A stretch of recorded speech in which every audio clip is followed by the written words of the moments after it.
is going on, everybody? It is DZAN, aka the better half of the cast, aka the only one that matters. Dirty D cannot be with us this week, but I am holding it down. So if you love this short form content, you love what the fuck we do, you see that like button, smash that bitch. Comment down below with your takes on what I'm talking about today, and subscribe if you are new. Today, I bring you episode 34. Today is Wednesday, February 9th, but for you, Friday, February 11th. And we're just gonna comb over this first thing really quick, because as you know, I'm over football. We're over football. Me and Dirty, we're done with that shit. But, you know, Super Bowl is right around the corner this weekend in just a few days. So I wanted to give you my quick pick for the Super Bowl. And, you know, without getting too far into it, I will just say I do have a disdain for the Bengals. I really do. I don't care for the Chargers, but I'd rather them win than the Bengals. So DZAN is picking the Chargers to beat the Bengals 31-27. But as you know, as well as I know, the real show starts during the halftime performance, where we get the greatest Super Bowl performance since Janet Jackson and Justin Timberlake. You know what I'm talking about. One little thing I also wanted to bring up, real small little blurt here, is that the greatest NFL player of all time just retired. Tom Brady is retiring. Good for you. You did well, kid. You did well. I'm glad to see it go. That's it. Good job. All respect to Tom Brady. First thing we're going to talk about for MMA today, people, is UFC Vegas 47 wrapped up last weekend, and I wanted to go over the fights with you. Just a few fights here. First of all, Julian, Arosa, and Steven Peterson. Holy shit, what a war that was. Anytime Juicy J gets in there, it's fucking incredible. And Julian, he just killed it. He killed it. He earned every single second of that victory. What a fucking fight from both gentlemen. Great fucking job. Trey Gore versus Bryan Battle. This was supposed to happen for the Tough 29 finale, and Trey got injured, couldn't do it. So Bryan Battle went to fight the runner-up and still won. And then here we go. Everybody was saying this is the real Tough 29 finale, and boy, it did not disappoint. Although I am so sorry and heartbroken that my man Trey Gore did not win the fight. All respect to both men, and Bryan Battle in particular. What a fucking warrior, man. Bryan Battle has a great career ahead of him, and I'm just really excited to see his fights going forward. So really great job from both men right there. Sam Alvey, Smiling Sam Alvey, and Brendan Allen. Jeez, man. I can't say I'm surprised at the outcome with how Sam Alvey has been fighting as of late. It has not been his best. I certainly hope that the UFC doesn't cut him, but it seems more so than not that is probably going to happen. We will see going forward. Had they'll give Smiling Sam one more shot, because he still is a fan favorite, no matter how you cut it. Co-main event had Stockton's own Nick Maximoff. Let's not just group him in with the Stockton boys. He is his own man, and he did keep his undefeated record intact. Although through some adversity, he did pull it through. So great job, Nick Maximoff.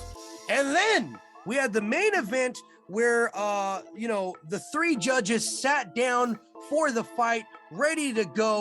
Sal D'Amato needed to take a piss, and he left in the middle of the fight, came back about, 10 minutes later and thought, Jack's winning, right? Okay, we're just going to put that down here.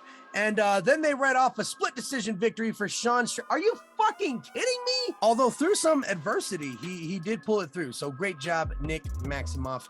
And then we had the main event where, the three judges sat down for the fight, ready to go. Sal D'Amato needed to take a piss, and he left in the middle of the fight, came back about, 10 minutes later and thought, Jack's winning, right? Okay, we're just going to put that down here.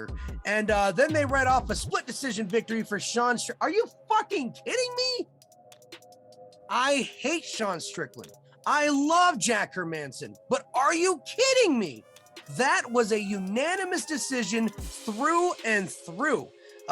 Jack Hermanson definitely had some moments, but they were small, fleeting moments that did not lead to any big changes during the fight. I really, really wish that we had a more of a breakdown for what these judges are looking for, and some of them in particular. Why do they cherish, takedowns maybe too much and some not enough? Now, that was a fantastic night of fights. And as you know, tomorrow we get UFC 271. But before all of that, Dana White and his lame ass excuse for Francis Ngannou. What the fuck is going on, Dana White? I think it was Brendan Schaub, who we know doesn't really have the best relationship with Dana White.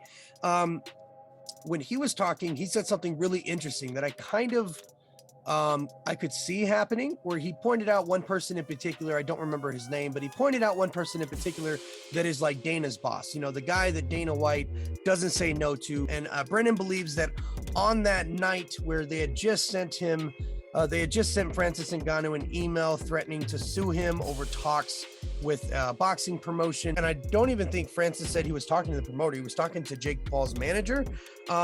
So nevertheless, trying to really, get him out of his headspace right before his fight. And then Dana leaves during the fight, or right before the fight even starts, and is not there to put the belt on him. Brendan was saying that he thinks that, one of the higher ups definitely got a hold of him, was like, hey man, what the fuck are you doing? What are you doing? We're in negotiation talks with this guy. What the fuck are you doing? You need to make this right. You need to make some shit up. Do what you need to do. Say you were having to handle something, but you need to do something. Damage control.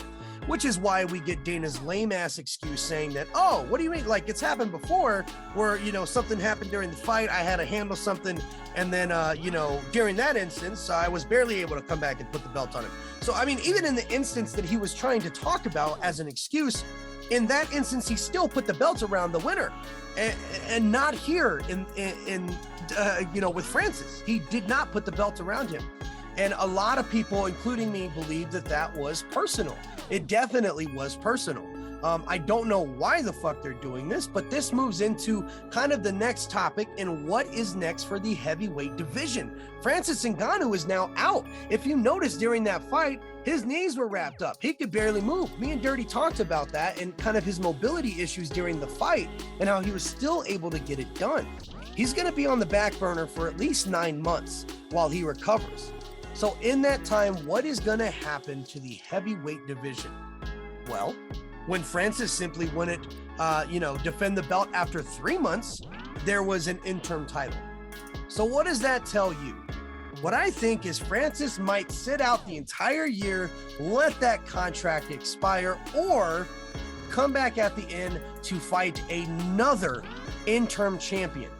Who is that interim champion? Who would fight for this interim title? Daniel Cormier had a great suggestion. John Jones versus Stipe Miocic. I'm here for it. Although I would hate to see another interim I would hate to see another interim heavyweight title being thrown into the mix, but at least this time it's warranted. At least this time the champion is actually out for a legit amount of time. 9 months, not that long of a time, right? But for a heavyweight division, one of the most popular divisions, the baddest men on the planet, I can see that happening. Now, those are just rumors, stuff fluttering around, of course, talks and everything like that. So I'm sure we will get answers soon enough for the heavyweights. But I gotta say, I just do not like the way Dana White is handling the Francis Ngannou situation. Now, as we were talking about Brian Battle versus Trey Gore in like the actual Tough 29 finale, we heard rumors all last week of Tough 30 and who would be the coaches for Tough 30. And all the rumors were true. And it is all now confirmed that Tough 20 will be premiering May 3rd with none other than Juliana Pena and Amanda Nunes. I am so excited. I don't know how Dirty feels about it. Usually I feel like Dirty feels the same as I do. And then we get on this podcast and he has just the opposite opinion. That's why I love it. I'm really curious to see what Dirty thinks. Let me know what you guys think on Tough 30 premiering May 3rd with Amanda Nunes and Juliana Pena. Of course, you know that the coaches are going to be battling it out at the end of the season. So looking very much forward to that. Now, moving on to some fight announcements, people. First things first, I think we've already said it before, but it is confirmed, so I'll say it again here now, baby. Justin Gaethje versus Charles Oliveira going down for UFC 274 on May 7th. It's finally happening. Here we go. The next fight announced is going to be Vicente Luque versus Bilal Muhammad on April 16th. What a great matchup. This one is not confirmed, but I'm so fucking excited. I'm still going to say it here because it is in the works. Tony Ferguson versus Michael Chandler in the works. No date yet. I'll talk about this more in detail with Dirty, but just to bring up a couple of fights that have been announced for UFC London, we have Dan Hooker versus Arnold Allen going down on UFC London March 19th, as well as Gunnar Nelson versus Claudio Silva.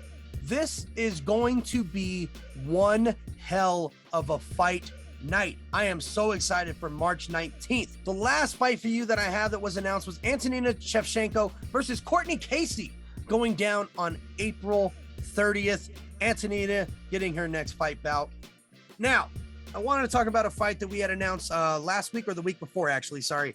Jan Blachowicz versus Alexander Rakic is now off due to an injury that Jan Blachowicz has sustained, a top neck and back injury. I really hope everything's okay with the Polish power there.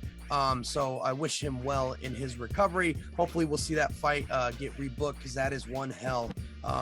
That's one hell of a matchup and it really the deciding factor, you know, for who gets Glover next. So I'm kind of wondering what they're going to do in that division right now, because that was the obvious, you know, top contenders for the light heavyweight division. So we'll see what pops off next. But as of right now, that fight has fallen through. Now, the last thing I want to talk about before we get into UFC 271 picks is my man, Henry Cejudo, Triple C himself, is coming back, baby. He may be the king of cringe, but he is legit one of my top 10 favorite fighters. So I am here for it. I am more than excited for this to happen. You know, he talked to Chael about getting back in the USADA pool. He's training twice a day now. He's ready to go. He's talked to Dana White. He wants that Volkanovski fight, but he's willing to fight any contender, which makes me think, are we getting Triple C in the 145 division? Because there are a plethora of amazing matchups for Triple C in that division. I am so fucking excited. Let me know what you guys think in the comment section below. Now, I wasn't able to get with Dirty and see kind of what his picks were going to be for this event, but I will go over my thoughts and kind of my quick picks for UFC 271. And the first fight opening up the main card, we got Bobby Green versus Nasrad Nasrad Haqparast. We're going to say Nasrad. We're going to say Nasrad. I'm going Bobby Green. Bobby Green's winning this fight here. Kyler Phillips versus Marcelo Rojo is the next fight. Simple as this. I got Rojo. Moving on. My man, Jared Cannonier, one of my favorite fighters to watch, going up against Derek Brunson. For those that don't know, Derek Brunson just recently said this week that he's retiring no matter what in his next two fights. And what better way than to send this man out, but happy and sleepy with a knockout from Jared Cannonier. Come on, baby. Jared Cannonier for the win on this one. Then we got the co-main event. Derek Lewis versus Tai Tuivasa. Holy shit, I am so excited for this fight here, ladies and gentlemen. Let me tell you, Tai Tuivasa is a beast, but he's not the black beast. I got Derek Lewis in this fight, and I know it's not a title fight, but I'll still give you kind of what I think it's going to end. First round knockout, Derek Lewis. There you go. Take it to the bank, Houston. We have the main event, Israel Adesanya versus Robert Whitaker 2. Izzy. Now, Robert Whitaker has been on a killing spree as of late.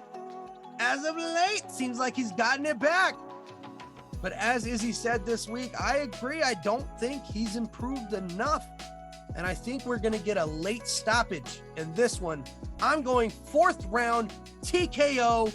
Israel Adesanya, the winner. There it is. Before I let you go, before you click off of this video, we got to talk about music, people. We had some great album drops. 2 Chainz' Dope Don't Sell Itself. Now, this 12-track project includes so many features, so much so only 3 tracks are 2 Chainz and 2 Chainz alone. I love it. It is classic 2 Chainz. Lyrics always on point. It didn't give me the vibe that, you know, Pretty Girls Like Trap Music did, but it's growing on me every single day. So really great project from 2 Chainz. Really great project. And then we finally got the drop of Grand Theft Auto, The Contract. For those of you who have been living in a motherfucking rock and don't know, Dr. Dre teamed up with Grand Theft Auto, and he was a part of their expansion pack in December, where there was a whole new storyline built around Dr. Dre, where Dr. Dre released new music for the game. 6 new tracks, in fact, and they all finally came out on streaming platforms this last week.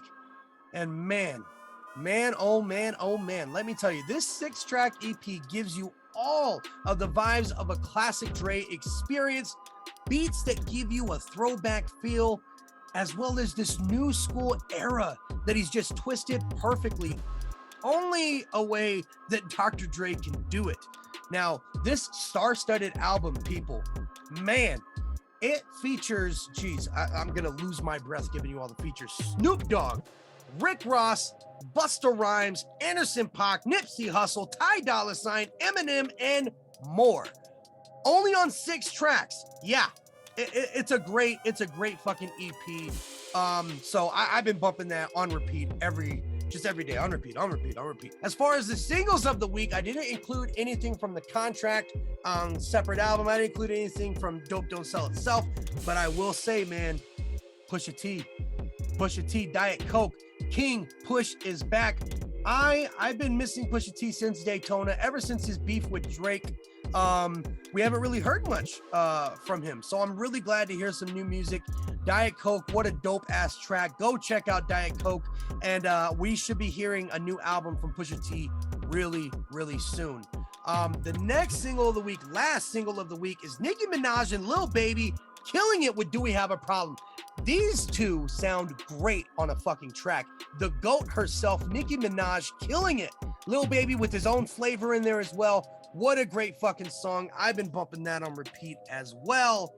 Ladies and gentlemen, that is all I have for you this week. I'm so excited for this weekend. We got UFC 271 tomorrow. We got the Super Bowl on Sunday. Get fucking hyped. I will see you next week. And one more time, you see that like button? Have you smashed that bitch yet? Just go ahead and do so right now. Leave a comment down below with your thoughts on what I talked about today, and subscribe if you are new to our channel.